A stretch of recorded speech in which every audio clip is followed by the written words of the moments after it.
Hello नमस्कार दोस्तों। और सभी लोग कैसे हैं? तो उम्मीद करता हूँ सभी लोग ठीक ही होंगे। तो दोस्तों इस क्लास में जो हमारा चल रहा है वो है 12th क्लास का फिजिक्स, जो कि दोस्तों इसमें हमारी जो यूनिट चल रही है वो है फर्स्ट, जिसका नाम है स्तर वैद्युत की।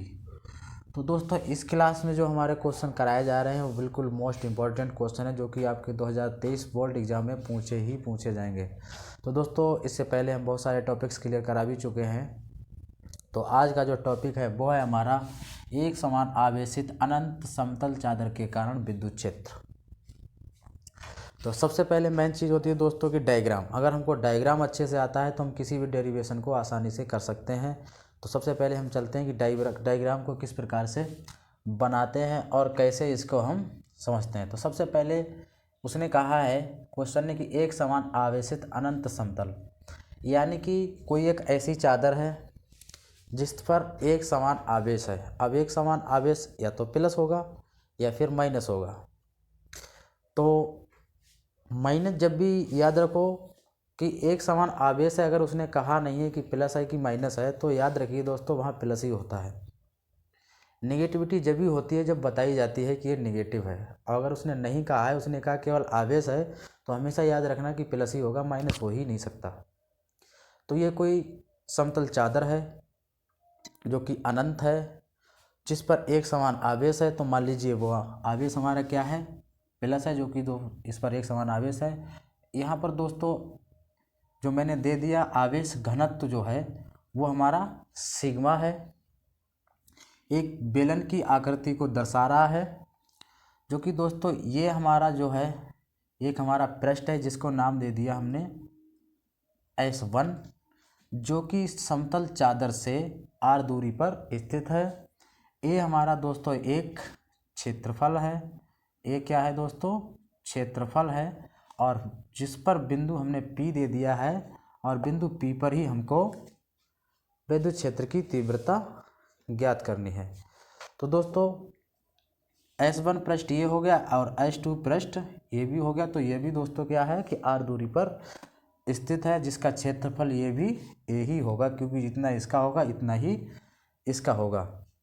दोस्तों दूसरी बात कर लें कि ये जो समतल चादर है और इसका जो वैद्युत फ्लक्स है वो समांतर है। और जब भी वैद्युत फ्लक्स यानी कि जो समांतर चादर है तो वैद्युत फ्लक्स भी समांतर, यानी कि जब दो कोई व्यक्ति चलते चले जा रहे हैं तो समांतर चलेंगे, और जब खड़े होंगे जैसे कोई भी दो खंभ खड़े कर दो तो वो लंबवत होंगे। तो ये आपको हमेशा याद है, जब भी लंबवत अगर कोई वैद्युत फ्लक्स होगा तो वहाँ पर साइन थीटा होगा, और जब समांतर होगा तो कॉस थीटा होगा। और जब समांतर दो वैद्युत फ्लक्स चल रहे होंगे तो वहाँ पर जीरो होगा, क्योंकि कोई एंगल नहीं बनाएंगे। जब कोई भी वैद्युत फ्लक्स समांतर चला जा रहा है तो एक दूसरे को समान ही जाएंगे, किसी पर कोई कम या बढ़ नहीं हो सकता है। तो इसलिए दोनों समांतर होंगे तो जीरो ही होंगे।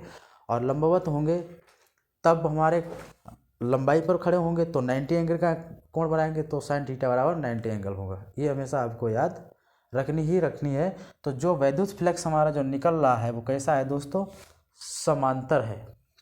तो दोस्तों सबसे पहले हम बात करेंगे इसकी जो थ्योरी लिखेंगे वो किस प्रकार से लिखेंगे। तो थ्योरी क्या लिखेंगे?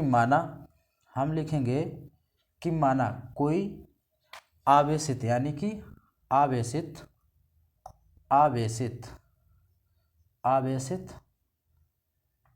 अनंत समतल चादर है जिससे एक पृष्ठ r दूरी पर स्थित है। यानी कोई पृष्ठ r दूरी पर स्थित है, यानी कि कोई पृष्ठ, या फिर लिख सकते हैं बिंदु P, या ये लिख सकते हैं कोई बिंदु P है जो कि r दूरी पर, दोस्तों ये r दूरी पर स्थित है, यानी कि r दूरी पर स्थित है, यानी कि स्थित है, जिस पर आवेश घनत्व जो है वो हमारा क्या है? आवेश घनत्व सिग्मा है, जिस पर हमें विद्युत क्षेत्र की तीव्रता ज्ञात करनी है। यानी कि विद्युत क्षेत्र की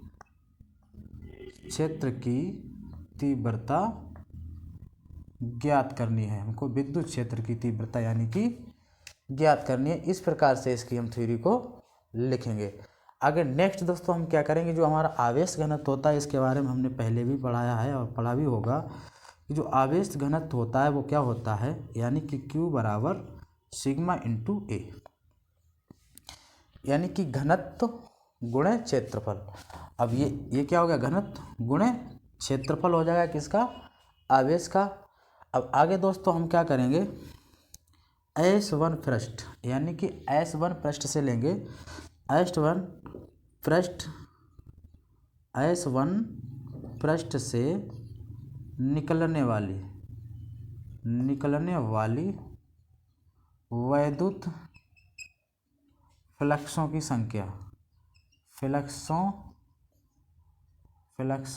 की संख्या, S1 पृष्ठ से निकलने वाली फ्लक्सों की संख्या क्या होगी। तो फ्लक्सों की संख्या के लिए दोस्तों हमने इससे पहले गॉस थ्योरम को प्रूव कराया, उसमें हम लिखते थे फाई। अब फाई की बात कर रहा हूँ तो फाई पहले पृष्ठ की बात कर रहा हूँ तो फाई E1 हो जाएगा।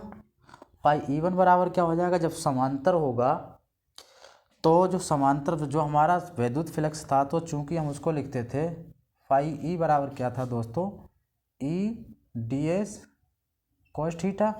तो दोस्तों यहाँ पर हमारा ds की जगह क्या है, हमारा a है, तो यहाँ पर a हो जाएगा। तो हम क्या लिखेंगे, क्योंकि ये ds क्या था, हमारा कोई क्षेत्रफल ही था, फ्लक्सों की संख्या थी, तो फाई E बराबर क्या हो जाएगा, मतलब a हो जाएगा E a cos, और जब समांतर होंगी तो 0 हो जाएगी, तो cos 0 हो जाएगा। तो फाई E1 बराबर cos 0 का मान दोस्तों 1 होता है, तो क्या हो जाएगा EA। तो ये तो हो गया फर्स्ट पृष्ठ का। अर्थात हम आगे जब इसको सॉल्व करेंगे तो आगे दोस्तों जब हम इसको सॉल्व करेंगे तो हम किसकी निकालेंगे, S1 की, यानी S1 की होगी तो S2 की। तो S2 क्या लिखेंगे, S2 से निकलने वाली फ्लक्सों की संख्या, आगे इसी टाइप से लिख देंगे। तो S2 से निकलने वाली फ्लक्सों की संख्या क्या हो जाएगा, अब E2 की बात कर रहे हैं तो फाई E2 बराबर क्या हो जाएगा, यानी कि वही रहेगा यही वाले E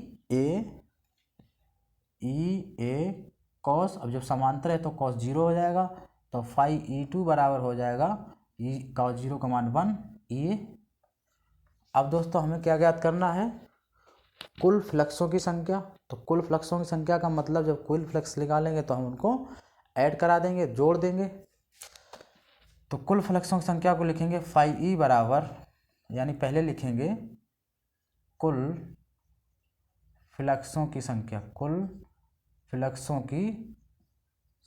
लिखेंगे, फिर क्या हो जाएगा, फाई E बराबर phi E1 plus phi E2। तो फाई E1 का मान कितना है ये, और फाई E2 का मान कितना हो जाएगा ये। तो फाई E बराबर क्या हो जाएगा, EA प्लस EA। इस प्रकार से हम निकालेंगे। अब हम क्या करेंगे कि फाई EA बराबर 1 EA, और 1 EA कितना हो जाएगा, 2 EA हो जाएगा। तो लिख देंगे 2E मतलब 2 EA, इस प्रकार से। अब हम दोस्तों क्या करेंगे आगे, हम जानते हैं जो कि क्या है, गॉस थ्योरम के अनुसार, गॉस नियम अनुसार क्या हो जाएगा। तो गॉस थ्योरम हमारी क्या थी, जो कि दोस्तों थी हमारी फाई E बराबर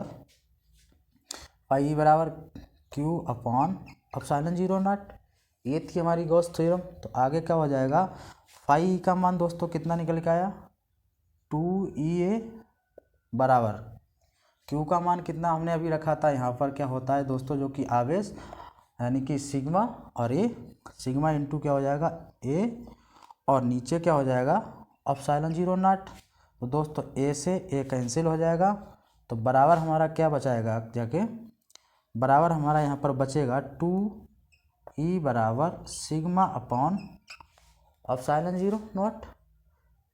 तो इसको आगे अगर हम सॉल्व करें, यहाँ पर नहीं दिख पा रहा होगा तो आगे लिखते हैं क्या हो जाएगा, यानी कि क्या बचा हमारा 2EA बराबर बचा सिग्मा अपॉन एप्सिलॉन 0, अब 2 को इधर भेज दें क्योंकि हमें तीव्रता ज्ञात करनी है, तो 2 को इधर भेज देंगे तो E बराबर सिग्मा अपॉन ई नो 2 क्या हो जाएगा 2ε0 तो इस प्रकार से दोस्तों हम तीव्रता को ज्ञात कर सकते हैं। तो उम्मीद करता हूँ कि आज की क्लास बहुत अच्छी लगी होगी। अगर क्लास अच्छी लगी हो तो वीडियो को लाइक ज़रूर करें। जय हिंद, जय भारत।